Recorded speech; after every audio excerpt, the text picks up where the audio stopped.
the more anger or the more desire we have for the stuff of the world, it makes our mind busier and want to chase after those things. And Krishna is saying through modesty, through love, compassion, humility and sincerity and non-violence, the anger and desire is calmed. And through the calming of that, we rest more in the knowledge of the soul, knowledge of the Atman. Shankaracharya believes in oneness, Advaita, non-duality. Everything is one. And Ramanujacharya, he talks about Vishishta Advaita. And in Vishishta Advaita, he says everything is one, but we are a small parcel of that divinity, and it's not just one. And then the third school is Madhvacharya, who teaches duality. So he says, no, God is different and we are different. Complete duality. In the West, we have that duality is much more emphasized. Generally, the difference between humanity and God. Whereas in these traditions, more so, that separation doesn't exist. It's all Brahman. In the Quran, there's a verse that says, Allah is closer than your jugular vein. That close. So distant, but so very, very near.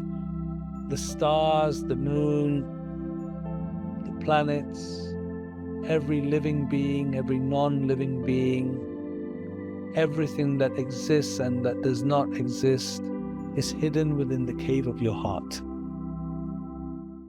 Hello, namaste everyone. Nice to see you all. Hope you're doing well. Ram Ram. Hope things are good. I think before we start today, we wanted to show you a little video, a short video from Godharmic ahead of this Compassion in Action challenge that we have taking place on the 6th to the 8th of September. And this is really the event or the kind of fundraiser that I believe keeps the lights on at Godharmic, allows us to do the work that we do, and is really very powerful. And for me, it feels like the monkeys building the bridge to Lanka of compassion. It's everybody little by little, $1, $2, $5, everybody coming together to make that a really powerful thing. So I'm looking for 200 heroes who can help Godharmic to reach more people and to really spread more love and compassion, and so that we can be wherever there is suffering in the world, wherever we can spread that. So just a little bit about that challenge really, and how it works. So if there are 100 of us or 200 of us, we all have our own personalized page for Godharmic, and we write something that's personal as to why Godharmic is meaningful to us.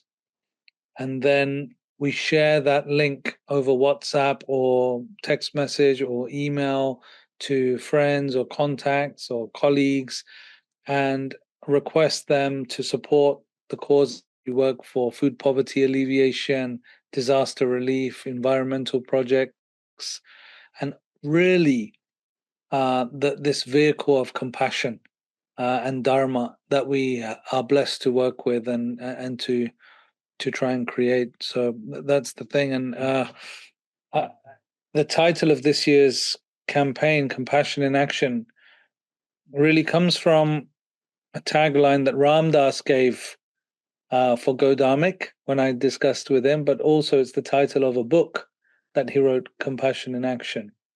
And when I was looking for taglines for Godharmic's work, he said, Compassion in Action. And so I've always loved that one, but we also use Maharaji's words, love all, feed all, serve all. We don't emphasize the remember God part in Godharmic's work because, some people who work with Godharmic, they might not appreciate that, and we don't want to cut anybody out. But yes, for this call, we can say remember God too, because we're in the Bhagavad Gita, and it's an essential part of of what we're doing. But in terms of compassion action, just a small but wonderful excerpt from Compassion Action, the book by Ram Dass. I've got this clip that I wanted to read. Compassion in action is paradoxical and mysterious. It is absolute, yet continually changing. It accepts that everything is happening exactly as it should, and it works with a full-hearted commitment to change. It sets goals, but knows that the process is all there is. It is joyful. It's joyful in the midst of suffering and hopeful in the face of overwhelming odds. It is simple in a world of complexity and confusion. It is done for the other, but it nurtures the self. It shields in order to be strong.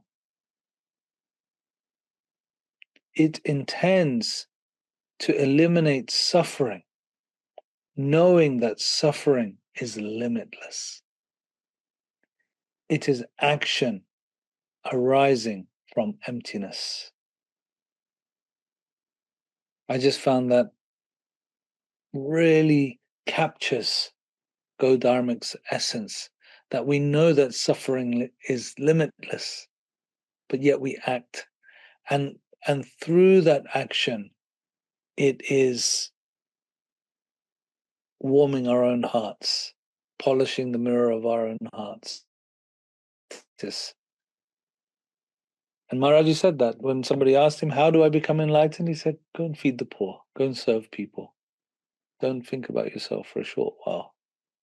My heartfelt request, if you are not part of this challenge, to go on to that link and create a page, which is there in the comments, and we can do this together to really raise a significant amount for our causes. Okay, again, one more thing I wanted to read before going into the 13th chapter of the Gita, which is known as the Kshetra Kshetrajna Vibhaga Yoga. Kshetra is a word that we saw in the first words of the Bhagavad Gita, Dharma Kshetre, Kurukshetre. Maybe some of you can remember it. It's been 7 months since we read those words, Dharma Kshetre, Kurukshetre. So Dharma Kshetra, if you remember, the field of Dharma. So Kshetra means field. And Kurukshetra is this world, this place, this land. So that beautiful verse says the spiritual life is this life.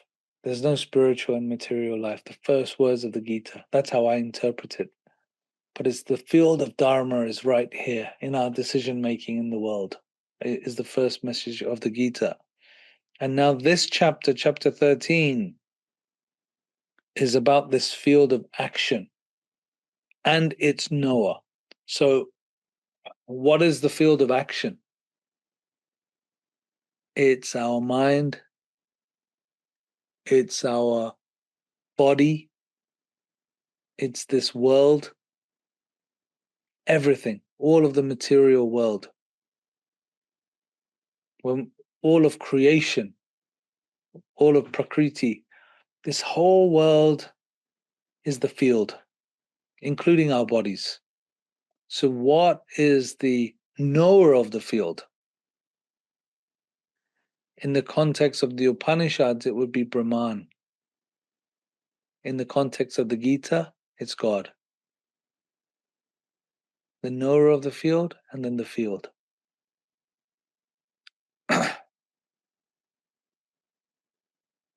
So I want to take us back a little bit, maybe 7,000 or 8,000 years, maybe more, to the Rig Veda. In the Bhagavad Gita is in the Mahabharata. Many of you will know. It's 700 verses out of 100,000. If anybody's got a spare Sunday and wants to explore the Mahabharata. And the Mahabharata is known as an itihasa, which means historical teaching or history. And the Ramayana is the other great itihasa. And then we have the Puranas, which are these great, great texts, which there's 18 major Puranas. There's great texts on Shiva. There's a Shiva Purana. There's a great text on Krishna. There's which is the Bhagavad Purana. There's texts like the Skanda Purana and loads of them. There's like huge, lifetimes and lifetimes of studying to explore the Puranas. But they're very beautiful. They're very devotional in nature. And then you go further back, and we have the Upanishads and the Aranyakas and these ancient texts. And those texts, the Upanishads, the volumes that Shankaracharya commentated on, which are the classical ones. They say there's more than 100 Upanishads, but a lot of people call very ancient the text that Shankaracharya commentated on, as they consider them the oldest or the most authentic, and some of them are very, very ancient. And I believe, let's see how many he commentated on. Okay, so there's 4 here, maybe around 10.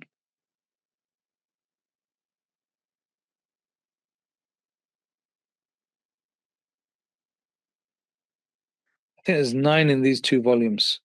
Maybe there's 9 or 10 that people argue, okay, 9, 10, 11, different people will consider them. But there's 100, more than 100. And they're like many powerful gospel teachings of the self, of awareness in the world. They're very beautiful. And then before that, we have, they're considered part of the Veda. They're the Vedanta, which means the end of the Veda, the final teachings of the Veda, the culmination of the knowledge of the Veda. But then we have these other texts, which are the Vedas, the Rig Veda, the Yajur Veda, the Atharva Veda, and the Sama Veda. These 4 Vedas, of which the Rig Veda is considered to be the most ancient. And we really don't know how old it is. We really don't know, but it's considered by most people to be the oldest religious text on the planet, of a fully formed religious text. Of course, we have various scripts written in different places, but as a collective work and as a major scripture, that is considered very, very ancient. And in that Rig Veda is the oldest creation hymn that we know about. And so I just wanted to read that creation hymn to you. And it's called the Nasadiya Suktam. Very profound. I think it's about 12 verses. And the Nasadiya Suktam, it's interesting. Professor Daniel, I think it's Professor Cox, the English science professor who's very famous. He's on TV and he did this whole show about life and science and this brilliant series on what life means. And at the beginning of that series on the BBC, he read the Nasadiya Suktam. And I was like, whoa, there's the Nasadiya Suktam being read at the beginning of a science show. And I'll explain why he used that. I mean, I'd love to ask him one day, hopefully, but why I think it has such relevance and what he explained. So this is the Nasadiya Suktam. In the beginning, there was neither existence nor non-existence. There was no realm of air, no sky beyond it.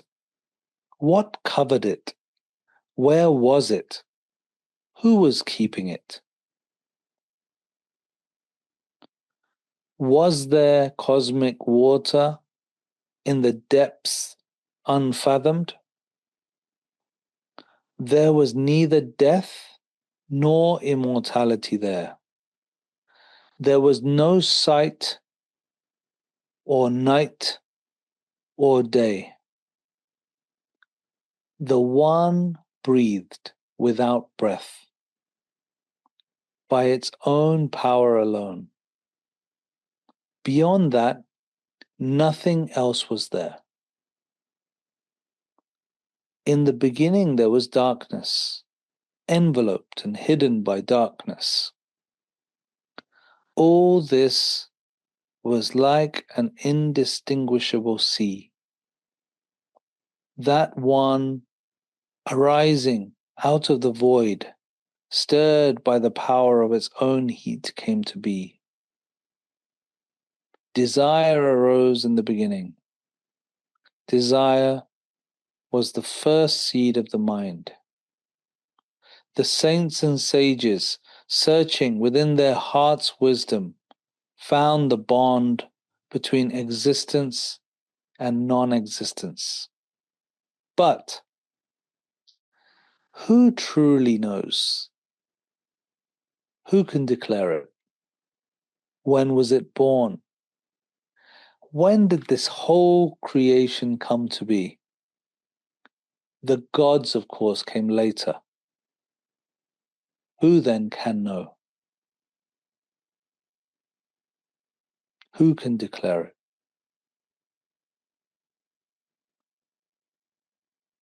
When this vast creation has come, whether it was in order or whether it was not in order, He who surveys it in the highest heavens, He surely knows. Or perhaps He does not.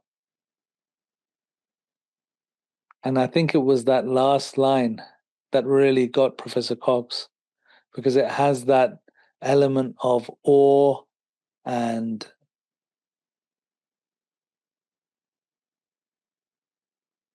humility, that surely God knows.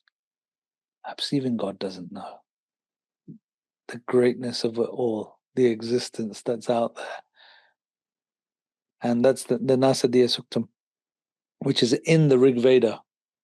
And it has a very beautiful Upanishadic type feel to it. And I think in the Rig Veda, there's a lot of gems like that not many people have really even uncovered. Very profound philosophical beauty.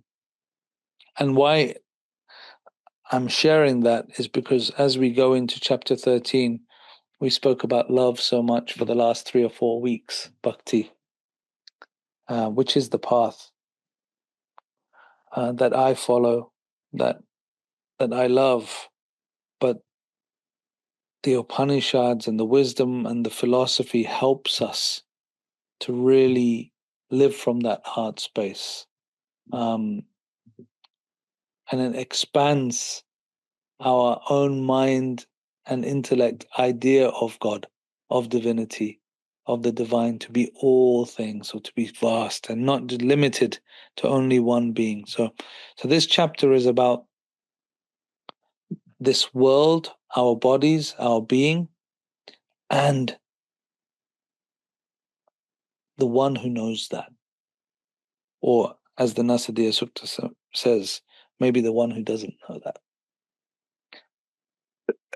Krishna says, O son of Kunti Arjuna, those in knowledge say that this body is called a field, and that the one who knows the body is called a knower of the field. Understand that I am the knower in all bodies, and that awareness of both the field and the knower of the field constitutes knowledge. O descendant of Bharata, this is my opinion.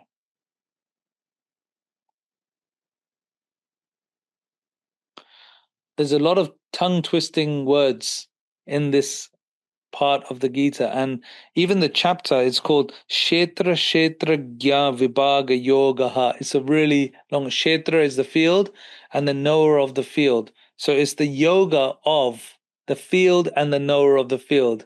I don't think you get this in the local yoga classes that we see in the cities today. When you're booking your class, I don't think they have that class, the yoga of the field and the knower of the field. But in the Sanskrit, it says, Kshetragyam chapimam vidhi sarva kshetru bharata. I am the knower of the field and the one who knows within all living beings. Kshetra. So even the field of the field, the knowledge of the field, jnanam yattaj jnanam matam mamaha. It constitutes knowledge to understand God and the world. Many of us are just living in this world, and we don't have that living presence and loving awareness of divinity being within us. And that's what actually Krishna is saying constitutes knowledge. Now listen carefully. As I briefly describe the field, its nature, its transformations, its source, who the knower of the field is, and what his powers are.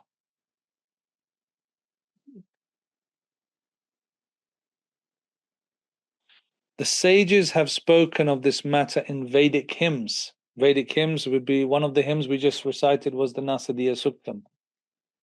Sages have spoken about this matter in Vedic hymns, in special statements that describe Brahman.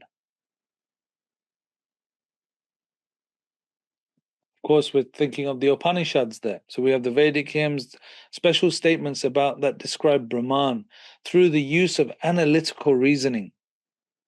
We could be talking about the Vedanta Sutras. So has anybody heard of prastantraya, the phrase prastantraya? So the word, many people will know Vedanta. And if you're following the school of Vedanta, then you have three important texts: the Bhagavad Gita, the Upanishads, and the Vedanta Sutras. And the Vedanta Sutras, I'm just looking over my shoulder to see if I can quickly show you. They are really dense, like a big, thick text, and very, very difficult to interpret. But anyway, those are the three important texts. The primary elements of the sense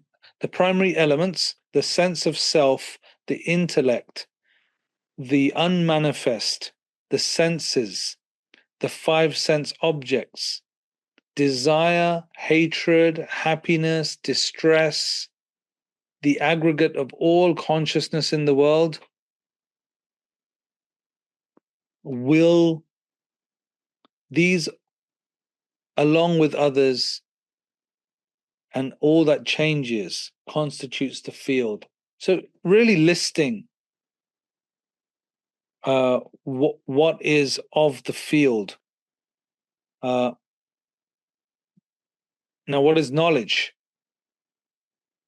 I love the Gita's lists, by the way. They have beautiful lists. Modesty, sincerity, non-violence, patience, straightforwardness, service to one's teachers, purity, firmness, self-control, detachment from sense objects, non-egotism, awareness of the troubles caused by birth, death, old age, and disease, detachment from sensual passions, absence of worldly attachments, steady-mindedness, regardless of what happens, whether desired or undesired results, devotion to me through constant striving, inhabiting secluded places, aversion to crowds, constancy in seeking knowledge of the soul and God, insight into the objects of knowledge and truth. All this has been declared to be based on knowledge, not of ignorance. So again, we've moved from some of the values of what would constitute the elements, the self, the world, and then we're moving what will help create that spiritual knowledge. Things like modesty, things like being sincere, being non-violent to others, good human values.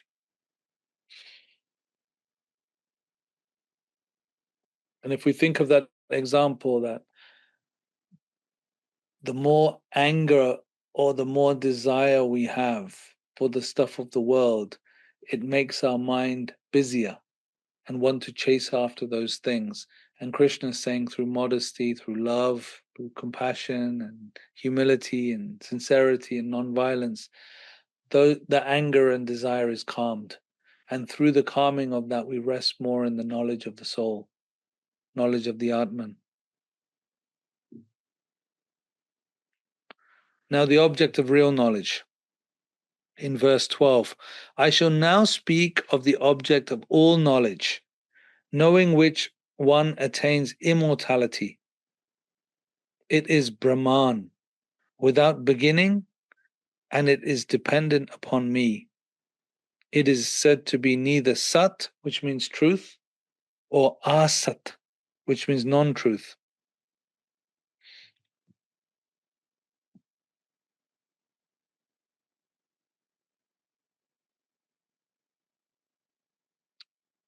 I'm just going to read a commentary which Shukra writes here on this verse, which I think is quite interesting. But please bear with me a little bit. I will try and explain it. He says, it is Brahman without beginning, and it is dependent upon me. Anadi mat param Brahma. But it also can be read as Anadi mat param Brahma. According to the first reading, mat is taken as the pronoun me. According to the second reading, mat is taken as the secondary suffix, meaning possessing, in which case the line means the supreme Brahman is possessed of no beginning. Both interpretations can be considered grammatically correct. Based on the Bhagavad Gita 14:27, Ramanuja follows the former reading, while Shankara takes a later reading. Now let me try to explain. There's three major streams of commentary in Vedanta on the Bhagavad Gita. The first is the author of these texts, which I showed, Shankaracharya. So Shankaracharya believes in oneness, Advaita, non-duality. Everything is one. And then you have Ramanujacharya. And Ramanujacharya, he talks about Vishishta Advaita.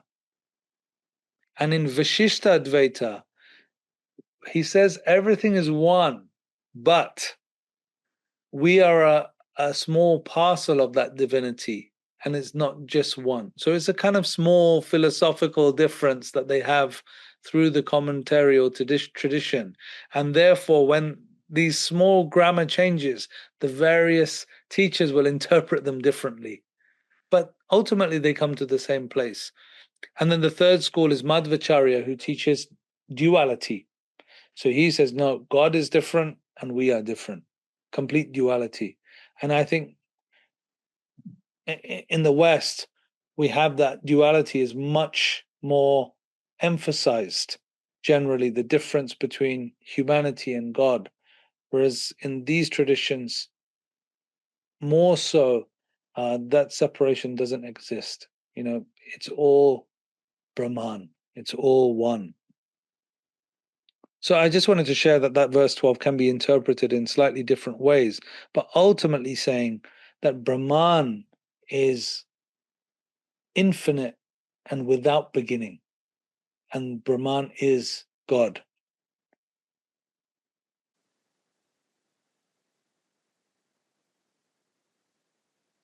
On all sides are its hands and feet. Everywhere are its eyes, head, and face. It has ears everywhere, enveloping all. It pervades this entire universe.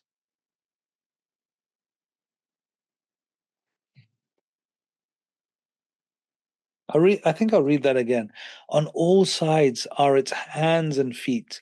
Everywhere are its eyes, head, and face. It has ears everywhere, enveloping all. It pervades the entire universe. God is everywhere. Everywhere we look. All of you, all of us, after this call, the people that we'll meet, wherever we go, that's God's eyes, mouth, ears, in all places, pervading the entire universe. Krishna is quite cheeky, and he's also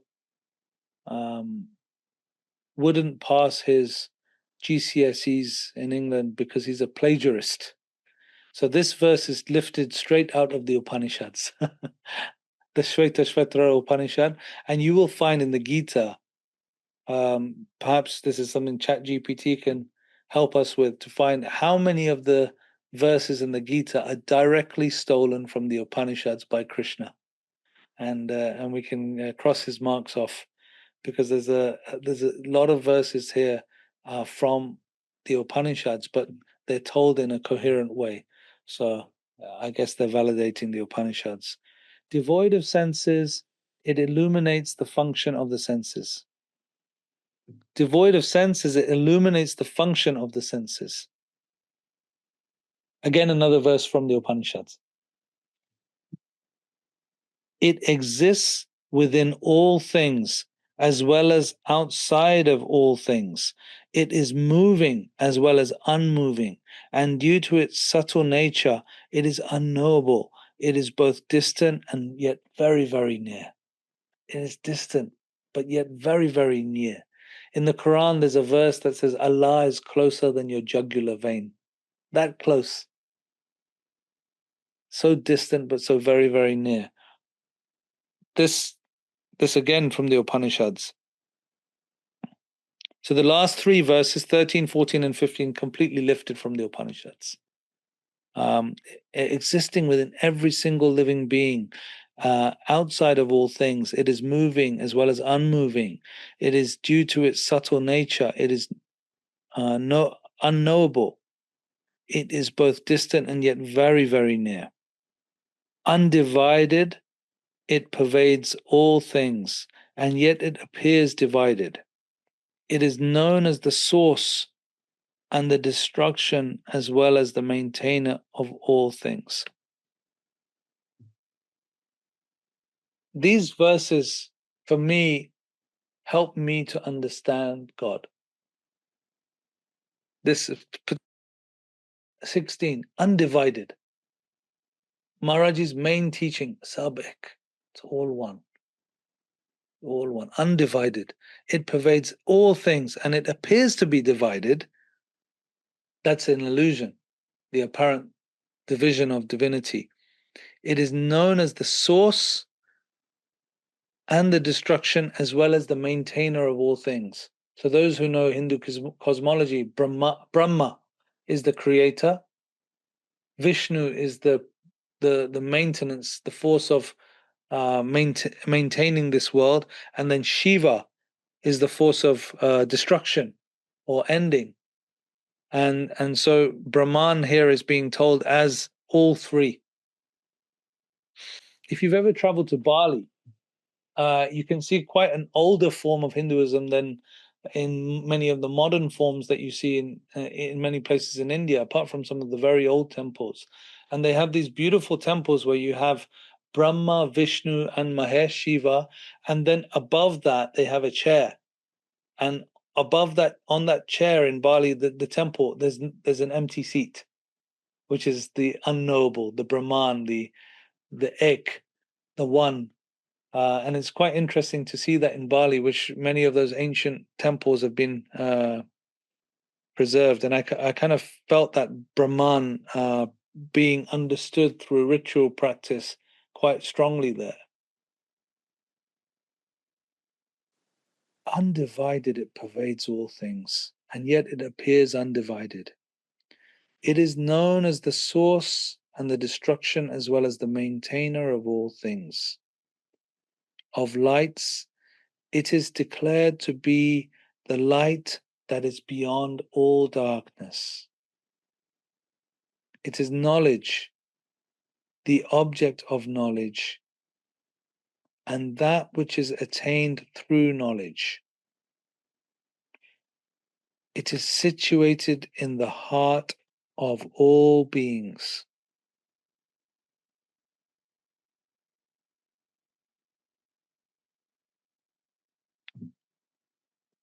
There's an Upanishadic verse which I've always loved. It just spoke to me, and it said, the stars, the moon, the planets, every living being, every non-living being, everything that exists and that does not exist is hidden within the cave of your heart, in the Chandogya Upanishad. And I think from verse 13 through to 17, we can see on all sides, hands, feet, everywhere, the universe, all pervading, devoid of senses, like all of this description existing within every single thing. And then it comes down all the way ultimately to the heart. It's within the heart of all. The divine is within your heart. That verse also, 17, is in the Brihad Aranyaka Upanishad, the most ancient of the Upanishads.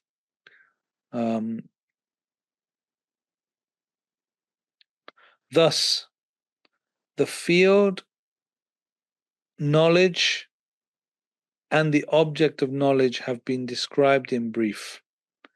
Understanding this, my devotees attain to my state of being, mad bhavam, my state of being. So what is this? What is God's state of being? If you read yoga texts, it says Sat Chit Ananda. Truth, consciousness, and bliss. That's the ultimate existence. And we are that. We have that, but through love and devotion and through spiritual practice, we realize that. I'd like to pause on that because I feel there's some really deep text where chapter 12 was just all about love and devotion and practice. And then chapter 13, we've gone into, okay, that this world here, how do I understand this world? And how do I understand God or divinity within me? And then Krishna describes all of this vastness, and then he comes back in those verses. If you see the clues, situated in the heart of all, and the devotee attains my state of being through understanding this. So it's quite subtle, but it's definitely there that he swings back to bhakti in those final few verses, in my humble opinion. So I'd like to open the floor there for a while and see if anybody knows the knower of the field, or if anybody has any thoughts on who God is, what divinity is, and how they understand some of these ideas or not. Verses on compassion. Compassion in action is paradoxical and mysterious. It is absolute, yet continuously changing. It accepts everything is happening exactly as it should, and it works with a full-hearted commitment to change. It sets goals, but knows that the process is all there is. It is joyful in the midst of suffering and hopeful in the face of overwhelming odds. It is simple in a world of complexity and confusion. It is done for the other, but it nurtures the self. It shields in order to be strong. It intends to eliminate suffering, knowing that suffering is limitless. It is action arising from emptiness. Thank you, everyone. Ram Ram. Have a good week. See you soon.